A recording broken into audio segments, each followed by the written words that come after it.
Hello. Hi again, everyone. Hi. This is a bittersweet video blog because it is our last one from Congo. Yes, it's always hard to say goodbye, and the time was too short. We're leaving tomorrow. We're flying back to Rwanda. We'll probably do one more video blog from Rwanda, kind of summarizing everything. But this is it from Congo. So today we are at actually someone's house. Yeah, so some of the expats that are working at Panzi Hospital, so from a variety of countries, people that have been working there for some time that we've known, some new people as well, and just really fun to have, and they were kind enough to invite us over to their home tonight since it's our last evening. So yeah, we're happy to be here. For our farewell dinner. So this is really nice, and they've got a beautiful view of Lake Kivu, and yeah, so we're saying goodbye to Congo. It was very, very sad, but we had a very busy day, very productive, and so kind of try to encapsulate all that very quickly, as quickly as we can, so we can get back to saying farewell to everyone. So we started our morning with a small workshop over at ICART. So there's a new research center that's been formed here at Panzi Hospital, and ICART stands for... Anybody remember? International Center for the for something research. Oh no, we're bad. We should know this. Research training, maybe? Research training, I think. I don't know. And so this morning they had asked if I'd be willing to come in to talk to some of the students that have now gotten involved with ICART to help them better understand how to run focus groups and the methodology, and then what's to come in terms of data analysis and then eventually publication. So I had an hour with them this morning to just kind of go over some basics. They've already piloted a couple of focus groups, and so yeah, it was great. When I come back in September, I'll conduct a second workshop to talk a little bit more about the methodology for actual data analysis. So looking forward to that. And they were a good group, had great questions this morning, and yeah, I was pleased to be able to do it. It's nice to be able to give back in additional ways, so I appreciated it. It was really interesting for me too, as I'm getting ready to go to graduate school for social work, and we'll probably be conducting some research of my own, so I got to learn some new things too. So yeah, it was a fun way to start the day, something different. And then after that we jumped right into the interviews, and we interviewed 3 people today. We started with a teacher from Maison Dorcas, and she was teaching in the literacy class, and kind of talked about how long she had been teaching and what she'd been doing, and how well the women had been responding, how proud she was to work there, and that was really interesting. And then we got to jump in and moved on to 2 men who were so articulate and impressive and amazing, and also was very pleased they spoke in English. It was our first 2 interviews, I think, except for maybe one other that actually spoke in English. We didn't need a translator, so it was easy for me. Exactly. But let's see, who do we talk to first? Roger.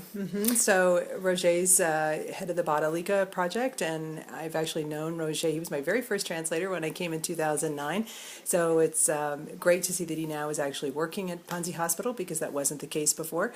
And the Badalika project is a grassroots initiative that works with civil society organizations and trying to help people understand their rights and understand about accountability and holding their leaders, elected officials at all levels of government accountable. And they're doing just great stuff, and it's a first project of its kind really at Panzi Hospital, so thrilled to be able to hear Roger talk about that a little bit today, which was great. And I was impressed just to hear him talk about how it's the only program at Panzi that is about prevention and the pre-stage as opposed to the healing stage. So it's always nice to try to fix things before they become a problem, and so it's good to see that the hospital is working along those lines as well. And they're doing that in a lot of rural areas, and with the upcoming elections, this is particularly important that people are understanding their rights and about holding their elected officials accountable. So it's a great project, and we're thrilled actually to be involved with that. Yeah, so that was him, and then we talked to Emery, who is the new deputy director, I believe, or I'm not sure his total title, but he's one of the people in charge of Maison Dorcas and their programs, and he had a lot to say about the program and women and how important he sees training them and running these kind of classes for them and empowerment of women, and to hear a man be so passionate about women's programs. I mean, all the men that we've talked to have been really passionate about that, and it's so gratifying to see that you hear a lot of nonsense about how nobody here cares. None of the men here care about women, and it's just not what we found in our interviews at all. Yeah, and poor Emery, I think he's been on the job about a month perhaps, Yeah, and too. he's trying really hard not to have that deer in the headlights look because he's got a lot of responsibility, but he's Congolese. We're thrilled that he's been hired for the position. Isandorcas has needed someone to kind of take this role. And, there's there's this new building that'll be opened in September with a big ceremony. There are all these programs, skills-based programs, literacy-based programs that are offered for women who will be staying at this Maison Dorcas, which is a transit house. So women and their children will be able to stay there. And it's a great facility. They'll be able to stay for a certain amount of time, depending on what programs they're involved with. And it just was really great to hear him talk about that. This is... when we created Panzi Foundation USA, this is what Dr. Mukwege tasked us with in terms of our responsibilities and what our focus might be. It was to be Maison Dorcas and to assist with that. And right now we're trying to get the funds together for a retaining wall.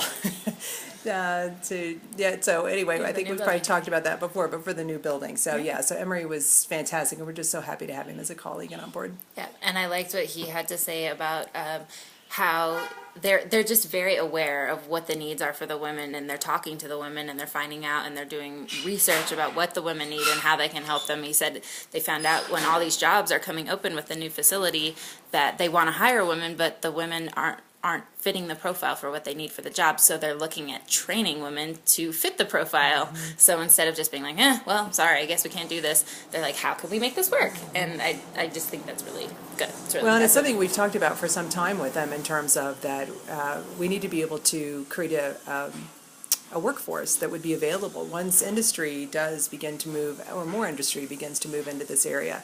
And so having professional trainings and skills-based trainings for individuals to create that workforce is something we're very excited about and is a focus of Maison Dorcas. Yeah. And then besides that, we got to go back to Air de Jeu. We said goodbye to the kids, and we said goodbye to the teachers, and we bought some stuff. Well, April bought some stuff. I bought You bought some stuff too. So I got some fabric. My roommates wanted some fabric, so here it is, guys. We got some fabric. Isn't it beautiful? It's from Burundi. And then we went back to the SSV area and got some of the crafts that the women make. Got some cool baskets. I've got some bags in here too. They're very impressive. They're nice. And I'm bringing them home. I might have some extras if you guys want to buy them off me when I get back. But I mean, that was it pretty much. That was our day, and now we're getting ready to head home. Yeah, so thanks again, everybody. It's been terrific. You can tell we're a little kind of low energy and low key, and part of that is that it's been exhausting for one thing. But also, it's kind of it's just sad to think that we're leaving. So anyway, it's been fantastic, and we really appreciate again everyone's support. And so cheers to you, and thanks for everything. And we look forward to the next video blog. Bye. Thank you, everybody.